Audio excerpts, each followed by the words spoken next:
It started with the elf. Not the cute, shelf-sitting kind you see all over social media. This one was vintage, a relic from my grandmother's attic, with a porcelain face that was just a little too realistic. Its painted-on smile seemed to stretch wider at night, and its glass eyes, they seemed to follow me. I told myself it was just my imagination, the kind of creepy feeling you get from old things. I named him Jingles, and, trying to embrace the holiday spirit, I propped him up on the mantelpiece, right next to the stockings. The first strange thing happened a week before Christmas.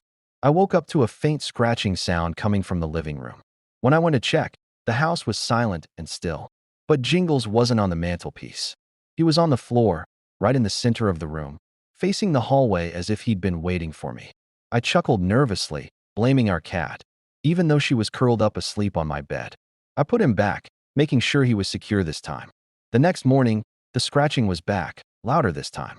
I found Jingles in the kitchen, sitting on the counter, one of his little felt hands resting on a butcher knife. My heart hammered against my ribs. This was not the cat. I grabbed the elf, my hand shaking, and locked him in a closet in the spare bedroom. I spent the rest of the day trying to convince myself I was just stressed, overworked, and sleep-deprived. The holidays can do that to you, right? That night, I was jolted awake by a crash. I crept out of my room, my phone's flashlight cutting through the darkness. The closet door in the spare room was wide open, splintered around the lock. My blood ran cold. I backed away slowly, scanning the shadows. Then my light landed on the wall at the end of the hall. A small, red handprint was smeared across the plaster. It was wet, and it was dripping. Another print appeared beside it. Then another, leading from the spare room, down the hall, and straight toward my bedroom door. The scratching started again, but this time it wasn't distant. It was coming from right outside my door. A slow, rhythmic scrape of porcelain on wood. I didn't dare breathe. Through the crack under the door, I saw a tiny shadow move. The doorknob began to turn, slowly, deliberately. I didn't have a lock on my bedroom door. I scrambled backward, tripping over my own feet, my eyes fixed on the knob. It clicked open. The door swung inward, revealing the dark, empty hallway. For a moment, there was nothing. Then, from the floor, two glass eyes looked up at me, and that painted-on smile seemed to split the porcelain face in two. He was holding the knife. I don't remember screaming. I only remember the blinding terror as the small figure lunged. The next thing I knew, I was outside in the snow, my feet bare, my breath coming in ragged gasps. I didn't stop running until the flashing lights of a police car lit up the street. They found the house empty, of course. No elf, no knife. Just a series of small, bloody handprints leading from my room to the open front door and then disappearing into the freshly fallen snow. Every year when the holidays approach, I don't see twinkling lights or festive cheer. I see those little red prints. And I know, somewhere out there, Jingles is waiting for the snow to fall again. Thanks for listening, and if you enjoyed this story, be sure to like and subscribe for more. Stay safe out there. The first flakes began to fall just as Mom was pulling the roast from the oven. I remember the smell, that warm, comforting mix of rosemary and garlic, filling the house. My little sister, Lily, was glued to the window, her breath fogging up the glass. "It's a blizzard," she squealed with delight. Dad chuckled, ruffling her hair. "Looks like we're in for a white Christmas, kiddo." Outside, the world was a swirling vortex of white. The wind howled, a lonely, mournful sound that seemed to wrap itself around our little house. By the time we finished dinner, the snow was halfway up the front door. The power had flickered twice, then died completely, plunging us into a soft, candlelit world. It felt cozy at first, like we were in our own private snow globe. Dad built a roaring fire, and we all gathered around it, telling stories and sipping hot cocoa. Lily, ever the artist, was drawing in her sketchbook. "What are you drawing, sweetie?" Mom asked, peering over her shoulder. Lily held it up. It was a picture of our house, buried in snow. But there was something else in the drawing. A tall, skinny figure standing by the edge of the woods, its arms long and spindly, almost touching the ground. "It's the snowman," Lily said simply. "He's watching us." We all laughed it off as a child's imagination, but I couldn't shake the image. Later that night, the first sound came. A soft, rhythmic tapping on the roof. Tap, tap, tap. "Just a branch heavy with snow," Dad said, trying to sound reassuring. But the tapping didn't stop. It grew more insistent, faster, like something was drumming its fingers, waiting to be let in. Then came the scratching. A long, scraping sound against the siding of the house, like nails dragging down a chalkboard. We all froze. The fire crackled, the only sound inside as we held our breath. The scratching moved, circling the house. Scratch, scrape, from the living room window to the kitchen, then to the back door. Lily started to cry, burying her face in Mom's side. "It's the snowman," she whispered. "He wants to come inside." Dad grabbed the heavy iron poker from the fireplace. "Stay here," he ordered, his voice tight. He crept to the front window, peeling back a tiny corner of the curtain. He stood there for a long moment, completely still. When he turned back, his face was pale, his eyes wide with a terror I had never seen before. He didn't say a word.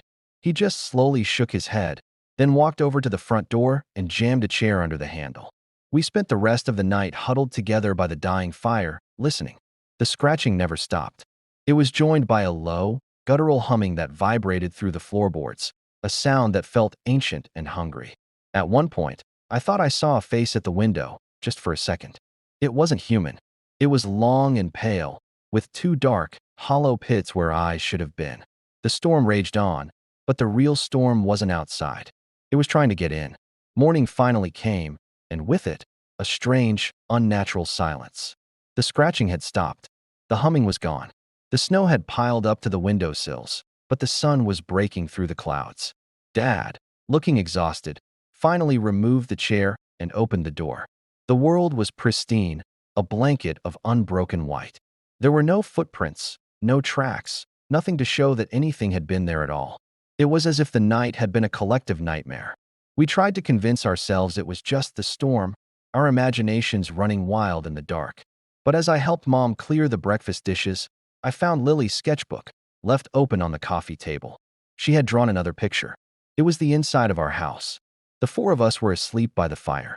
And standing in the middle of the room, dripping melted snow onto the rug, was the tall, skinny figure with the long, spindly arms.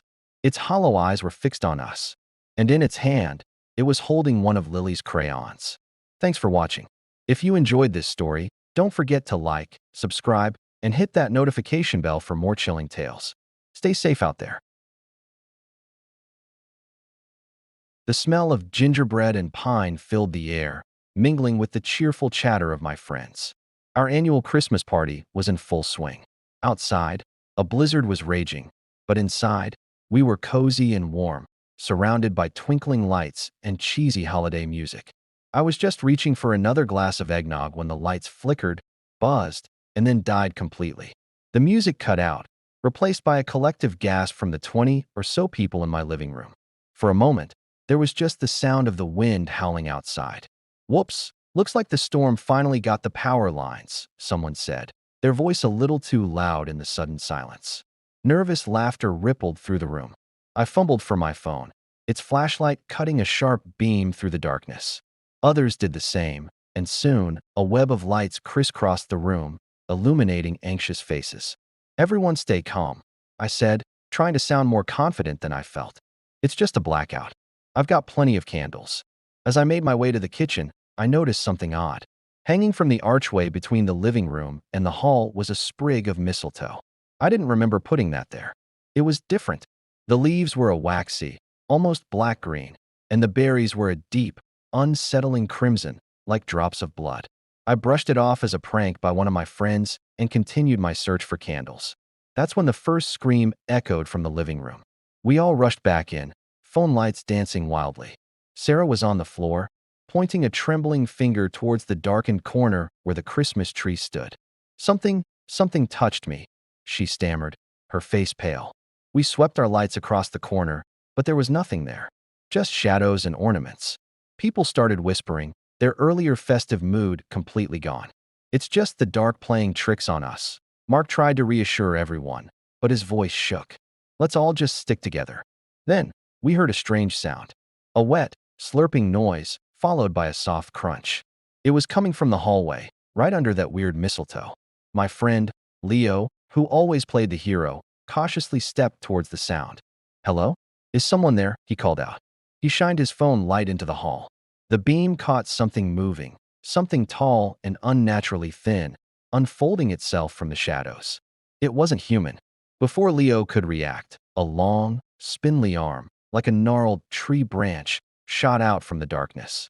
It wrapped around his neck and yanked him into the hallway with a sickening crack. The phone clattered to the floor, its light spinning crazily before settling on the wall, illuminating a fresh, dark red smear. Leo was gone. Panic erupted. Screams filled the house as people scrambled, tripping over furniture in the dark. We were trapped. The blizzard was too strong to risk going outside, and now something was inside with us. The slurping sound started again, closer this time. Another scream, cut short. I huddled with a small group behind the sofa, my heart hammering against my ribs. I risked a peek over the top. My phone's light caught a glimpse of the creature as it cornered another guest. It was tall and skeletal, its skin like bark. Its limbs were long and twisted, ending in sharp, twig-like fingers. But the most horrifying part was its head. It had no face, no eyes, no mouth, just a writhing mass of what looked like mistletoe roots, and from the center, a single, glowing crimson berry pulsated like a malevolent heart. The mistletoe monster, a name that flashed in my terrified mind, was real. It seemed to hunt those who were alone. One by one, it picked off my friends, their screams becoming a horrifying soundtrack to our doomed Christmas party. We realized the creature used the sprigs of mistletoe as portals, appearing wherever one was hanging. We frantically started tearing them down, but we had decorated the whole house. There were too many. Now, only 3 of us are left, hiding in the upstairs bathroom. We've barricaded the door, but we can hear it outside. A soft, scraping sound, like branches against wood. And that wet, slurping noise. It knows we're in here. A moment ago, a single sprig of black mistletoe started growing from a crack in the wooden doorframe, its single red berry glowing in the dark. It's coming for us. I don't know how much time we have left. If you're watching this, don't ever hang mistletoe in your house without knowing where it came from. You never know what might come with it. Thanks for watching. Stay safe out there.